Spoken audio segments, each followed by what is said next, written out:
Good morning বন্ধুরা, রোববারের সকালে নতুন একটা ব্লগে আপনাদের সবাইকে স্বাগত জানাচ্ছি। এখন বাজে 9:45, ব্লগটা শুরু করলাম। সঙ্গে থাকুন, দেখতে থাকুন। এখন যাব ছেঁড়া পরোটা নিয়ে আসতে, আর কয়েকটা জিনিসপত্র আছে ওগুলো নিয়ে আসবো, তারপরে হবে ব্রেকফাস্ট। তো চলুন সবার আগে সময় না নষ্ট করে চলে যাই, গিয়ে দেখা যাক ছেঁড়া পরোটার দোকানটা তো আবার যেদিনকে আমি কিনতে যাই সেদিনকে ও খোলে না, বা খুললে পরেও থাকে না। আজকে কি হয় দেখা যাক। তো চলুন, দেরি করবো না, নাহলে আর হয়তো পাবোও না। সাইকেলটা নিয়ে যাব যাতে তাড়াতাড়ি পৌঁছাতে পারি, এবার কখন না কখন বৃষ্টি চলে আসে সেই ভয়ও রয়েছে, তাই সাইকেলই এখন আমার ভরসা। মায়ের শরীরটা ভালো নেই, মায়ের একটু জ্বর এসছে, তাই জন্য বাড়িতে আর কেউ নেই, গেটটা বন্ধ করে দিয়ে যাওয়াই বেটার। তো চলুন বেরিয়ে গেলাম, এবার দেখা যাক আমাদের ছেঁড়া পরোটার দোকানটা আজকে খোলা পাই কিনা। এটা গিট মেরে দিলে আর একটা প্লাস্টিক দাও না, ঝুলিয়ে নিয়ে যেতে সুবিধা হবে। ওটা গিট মেরো না, টেকনিক জানো কিছু? প্লাস্টিকের মধ্যে লোকে না ঢুকিয়ে আবার বেঁধে দিচ্ছে টেনে। কি করব, না ঢুকলে আমাকে না না, এই যা পড়ে গেছে এই যে পেপের সামনে। হ্যাঁ ও ঠিক আছে, 10 টাকার জন্য 10 টাকার জন্য আর করলাম না। ছেঁড়া পরোটার দোকানটায় গেলাম, গিয়ে দেখলাম ছেঁড়া পরোটার দোকানটা অ্যাজ ইউজুয়াল বন্ধ। আমি যেদিনই যাই সেদিনই ছেঁড়া পরোটার দোকানটা বন্ধ থাকে, তাই বেকার ফিরে আসলাম আবার এখানে কদমতলার থেকে। আমি কচুরি নিয়ে নিচ্ছি, কচুরি না এগুলো অ্যাকচুয়ালি লুচি। হ্যাঁ 200, তাই হোক 200 গ্রাম। সব কিছু নেওয়া হয়ে গেল, এবার যাব বাড়ি গিয়ে দেখি ব্রেকফাস্ট করে নেবো। সুন্দর ক্যাট করেছো গো তুমি, বাহ বাহ বাহ, তুমি শিখে গেছো ক্লে নিয়ে খেলতে। চলো আচ্ছা, দেখো আমার হাতে কত কিছু হয়ে গেছে বাবা, আর জায়গা নেই হাতে কিছু রাখার। চলো আসো। হাতা গেছে মৌ। 10:30 বাজে, বাড়ি পৌঁছালাম। সব জিনিসপত্র রাখি। হ্যাঁ আচ্ছা, আমাকে আবার বলছে ভোগ বানিয়েছে। বাহ খুব সুন্দর হয়েছে বাবা, খুব ভালো হয়েছে।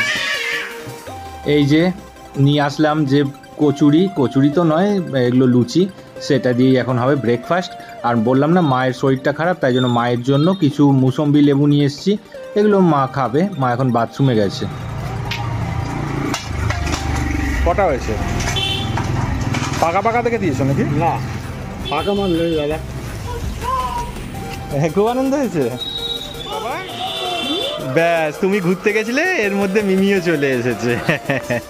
চলো, এখনো একটু খারাপ আছে, সবাইকে ঠিকঠাক রেসপন্স দিচ্ছে না।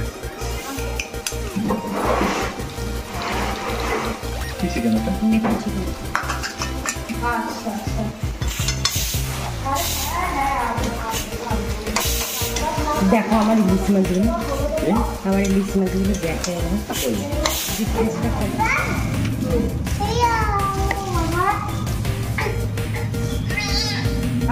ঠিক আছে। 2:30 বাজে লাঞ্চ করতে আসলাম। আজকে লাঞ্চে রয়েছে শাকের তরকারি একটা, আর এখানে মেথি চিকেন। আসলে আজকে মুর্শিদাবাদ থেকে আমার দাদা আসছে, সেইটা জানার পরে গ্যারেজটা তো গোডাউন হয়ে থাকে, ওটাকে পরিষ্কার করতে একটু সময় লাগলো। 6:45 বাজতে যায়, আমরা একটু বেরাচ্ছি। আসলে আমার শালি এসেছে, আমাদের পাশের পাড়াতেই একটা মেলা বসেছে জেনে, কারণ মেলাতে খুব সস্তায় জিনিসপত্র পাওয়া যাচ্ছে, সাজা গোজার হাবিজাবি সব জিনিসপত্র। তো সেইটার জন্য শালি এসেছিল দুপুরবেলাতেই। তো এবার যাব, ও একবারে বেরিয়ে যাবে, তার আগে একটু মেলাটা ঘুরে দেখে নেবো। শনিবার তো আজকে নয়। এই কুকুর আছে পেছনে, দেখবি পড়ে যাবি গোর ঘাড়ে।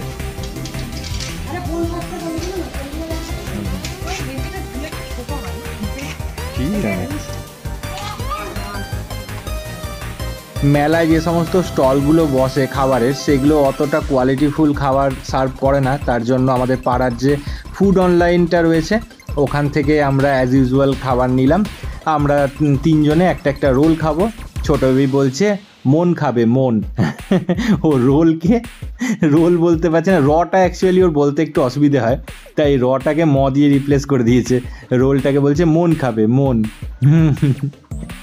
তো এখান থেকে আমরা খেয়ে নিয়ে তারপরে মেলায় ঢুকবো। মেলাটা সামনে আছে, আর এটা আমাদের পাড়াতে, আর মেলাটা হচ্ছে আমাদের পাশের পাড়াতে। তো এখান থেকে রোল খেয়ে নিয়ে তারপরে আমরা যাব মেলাতে গিয়ে ভিজিট করব। তো চলুন দেখা যাক আজকে মেলাতে কি পাওয়া যায়। ছোট বেবির বোধহয় এই নিয়ে 4 বার ঘোরা হয়ে গেল মেলাটা। আসলে এটা আমাদের যাতায়াতের রাস্তার মধ্যেই পড়ে, আমরা যেখানেই যাব এই জায়গাটার ওপর দিয়ে যেতে হবে, তাই জন্য যেতে আসতে আমরা যখনই সময় পাই তখনই একবার মেলাটা ভিজিট করে নিই। আর ছোট বেবির তো মজাই হয়, ও গিয়ে ওই যেটা হাওয়া দেওয়াটা আছে ওটাতে জাম্প করে। উঠে পড়ো বাবা, জুতো খুলে উঠে পড়ো। এই নিয়ে কদিন হলো? 4 দিন।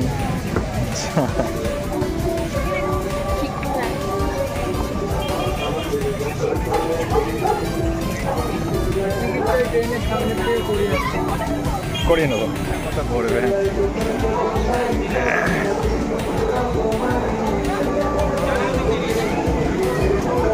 আসো আসো আসো, লাফিয়ে আসো। আবার ওরকম গড়াগড়ি খাচ্ছে ওখানে। এদিকে আসো, লাফাতে লাফাতে নামো। কি গড়াচ্ছিস ওখানে? এদিকে সব সাজা গোজার জিনিসপত্র কেনা হচ্ছে। বোন আর দূর থেকে এসেছে, এখানে সব কিছু সস্তা পাওয়া যায় শুনে, কিন্তু দুর্ভাগ্য আমাদের এখন হঠাৎ করে কোত্থেকে বৃষ্টি চলে এসছে। এতক্ষণ কোনো বৃষ্টি ছিল না, কিন্তু এই দেখুন বৃষ্টির জন্য এইটার থেকে ছোট বেবিকে নেমে যেতে হলো এবং এটাকে গুটিয়ে ফেলছে ওরা। বৃষ্টিতে এটা খোলা রাখা যায় না, তাই জন্য ছোট বেবি 2 মিনিট মতো হয়তো চড়েছে, এর মধ্যে বৃষ্টি চলে আসছে বলে এটাকে হাওয়াটা বের করে খুলে ফেলছে। এদিকে মমতা আর বোন দুজন মিলে এটা ওটা কিনে যাচ্ছে, কিন্তু বৃষ্টিটা থামছে না, বৃষ্টিটা কনস্ট্যান্ট হয়েই চলেছে। যায় না, এই বৃষ্টিটা বেড়ে গেলে আমাদের ছাতা আনিনি খুব মুশকিল হবে। এখানে ট্রেন গাড়ি চলছে, কেউ নেই, বৃষ্টিও পড়ছে। এই দেখুন এটা পুরো বন্ধ করে দিয়েছে। ছোট বেবি ট্রেন গাড়িকে টাটা দিচ্ছে, ট্রেন গাড়ি চলে যাচ্ছে।